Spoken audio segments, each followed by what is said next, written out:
Hello and welcome to another Leica review. This is the final segment on medium format cameras, and this is the buying guide. And this section we are going to talk about choosing the right medium format camera from Leica's lineup. As I mentioned earlier in the discussions and the buying guide, I have spoken basically about the first generation, the second generation, and now we have the third generation.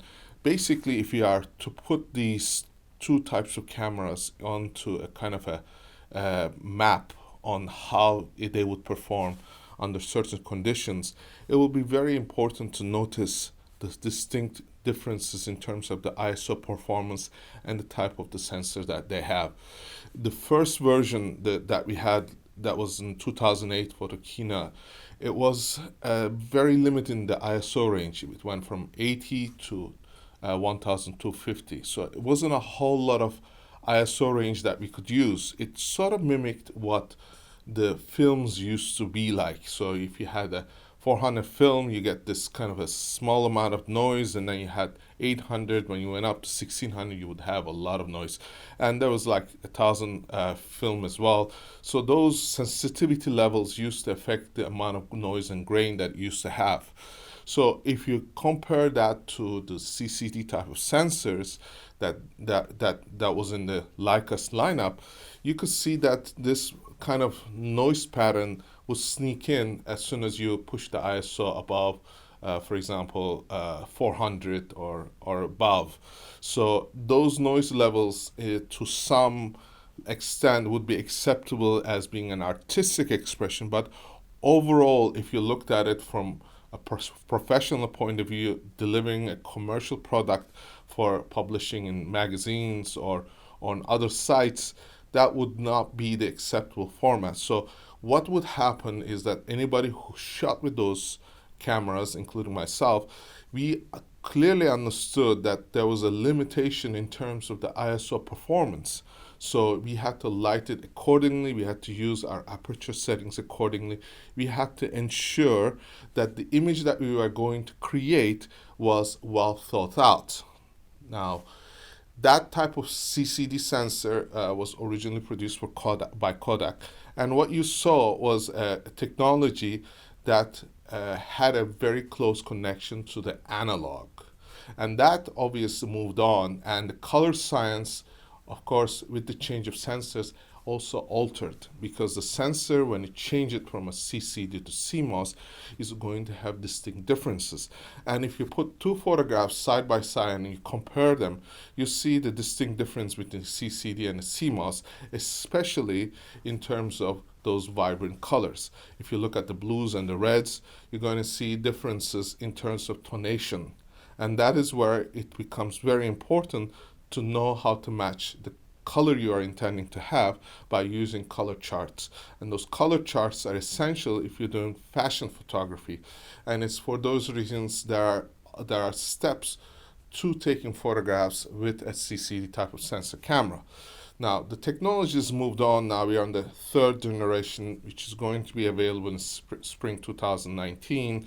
And now what we are seeing is this new generation of medium format cameras that also look, in terms of the older design, the same, but inside there's a huge difference. First of all, the ISO range has gone up to 50,000.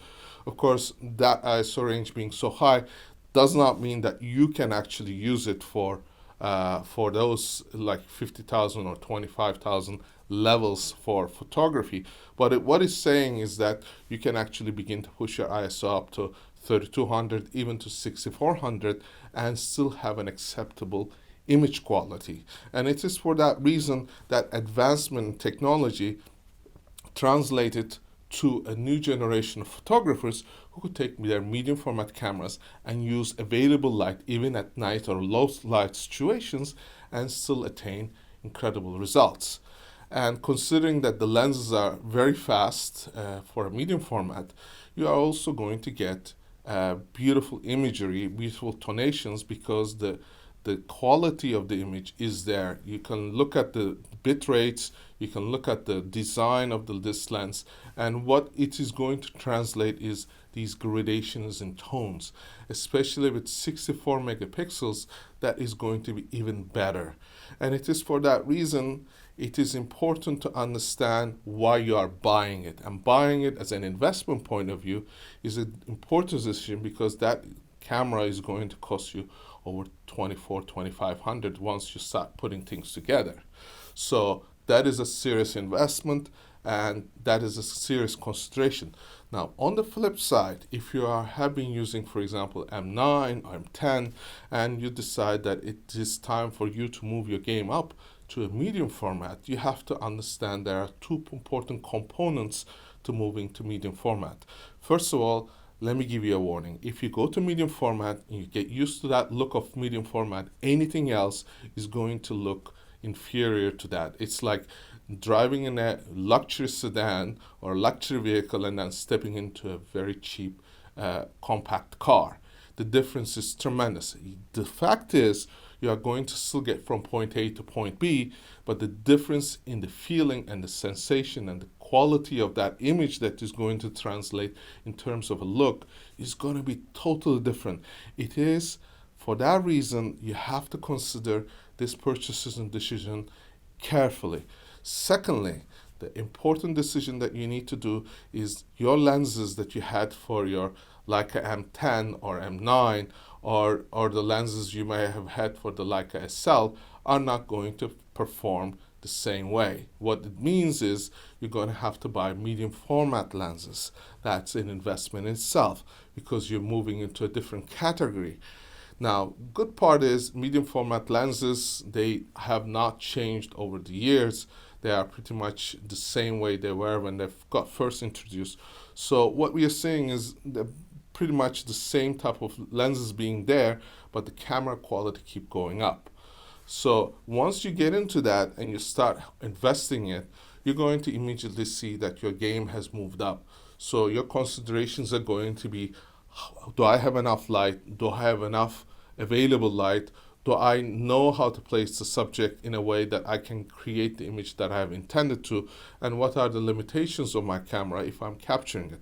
So this is a very smart move for a lot of people. If you have got the M9, M10, and you say to yourself, you know what, if I sold my M10, I could buy a Leica S2, which is the CCD type of sensor, or Leica S, and get a very high quality medium format image, yet I would have to sacrifice some of the low light performance. If that is the investment that you are wanting to make, then you can purchase these cameras, which I have provided links down below, for a very, very reasonable price. In fact, it is so reasonable that you can get it for about half the price of a new Leica M10.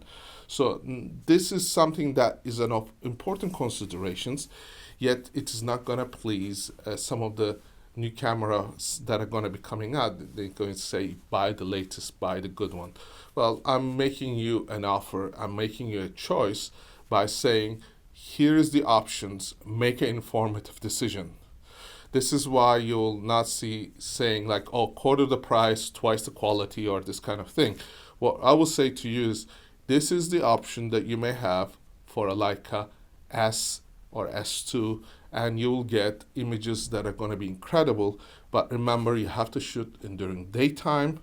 You have to understand that if you're going to shoot indoors, you have to have available light, and you have to understand there are limitations to that camera. If you have a tripod, you can use it even at nighttime, because you can remove the shake that would happen from the shutter or the hand affecting the image. So that is very important. So imagine yourself, if you're doing a nighttime photography, you use a remote for your Leica S, which is a very cheap part that you can get. And then you can take the photograph at night, get these incredible details, incredible quality, and you do not have to have available light, because your camera is able to perform.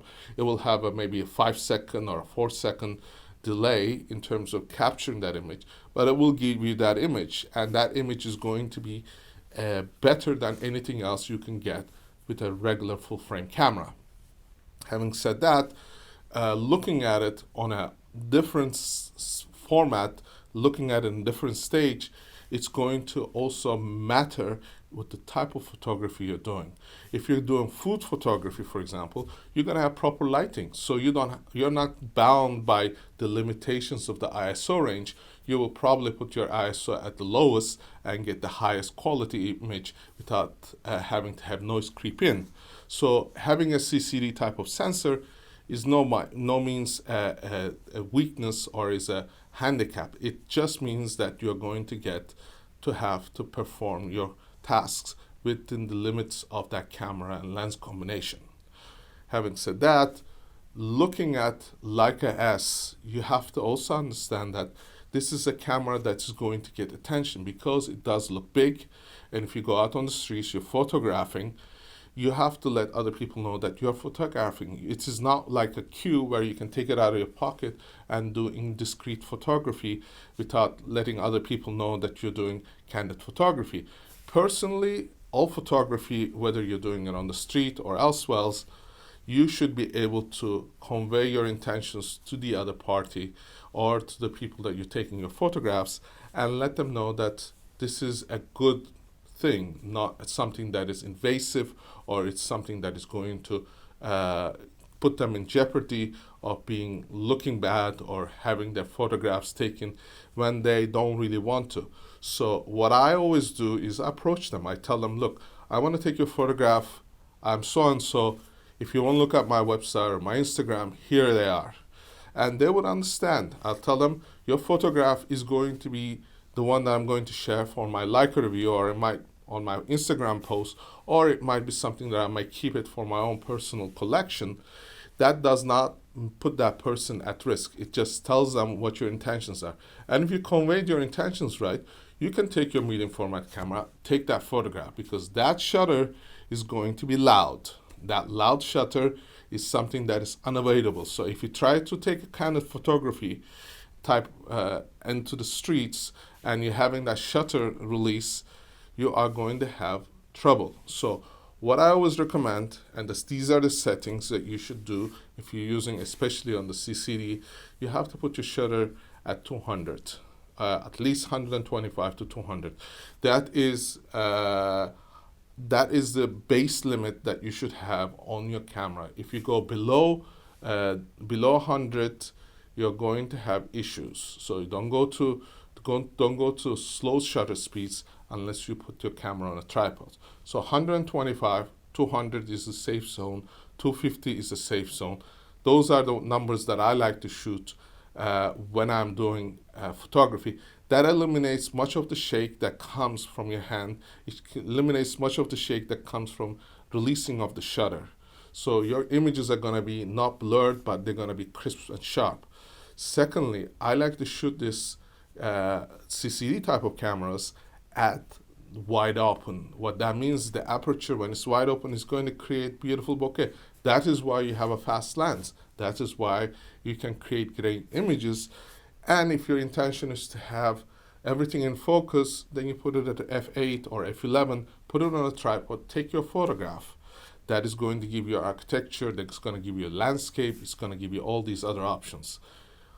And conversely, if you're doing photography of people, that is very important as well. So if you're going to use a tripod, there is nothing that says you cannot take your tripod on the streets to take street photography, or there is nothing that says you cannot use your tripod to take photographs outdoor. You can do it, and that is perfectly acceptable, and nobody's going to judge you if you don't mind carrying that tripod. Even monopod is also an option. That is something that I always recommend to my students. If you want to use it, a professional camera, and you want to carry it on a tripod, that's going to get you respect. That's not going to take away from you. And if you're going to use it in studio, have proper lights, invest in lights. There are a whole bunch of lights that are available. They are very cheap. They are continuous lights, which I covered in the video. You can also find that on our channel. I also covered flashes. Those are also important. You have to decide what kind of photography you're going to do. One thing I always recommend, if you're going to buy medium format, please do not buy cheap lights, because you're going to have issues with the colors. You're going to have issues with the strobes. You're going to have problems that is going to creep in because the accuracy of those colors is going to change when you set your power on those strobes. If you lower it, the Kelvin changes. If you put it up, it changes again, and then you get inconsistencies. And also inconsistencies between different units, even though they come out of the same factory, because those are things that have not been quality tested, as well as the better companies that are out there. And I also put some links for those down in the link. You can check it out. You can ask me questions. I get emails all the time, and I will answer those questions for you. For medium format, the way to go is buy your Leica S, start with it. If you have the budget, go to with Leica S3, because that's going to be at least a 5-year camera. That means for 5 years, there's going to be no challenge to that camera's domain. There's not going to be a Leica S4, at least for 3 to 4 years. And that means your camera is going to hold this value for a lengthy period of time. And once you invested on your Leica lenses, you can obviously take those Leica S lenses and use it in your next camera, and your camera will still be worth quite a value at the end of that 3-4 year period.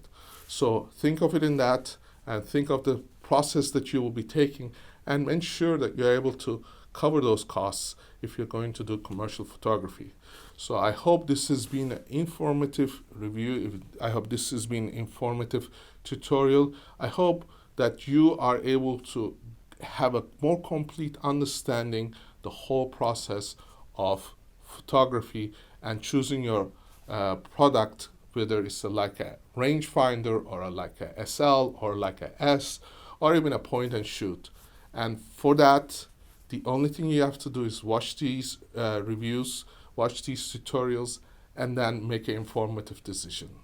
And I thank you for watching, and I'll see you in our next review.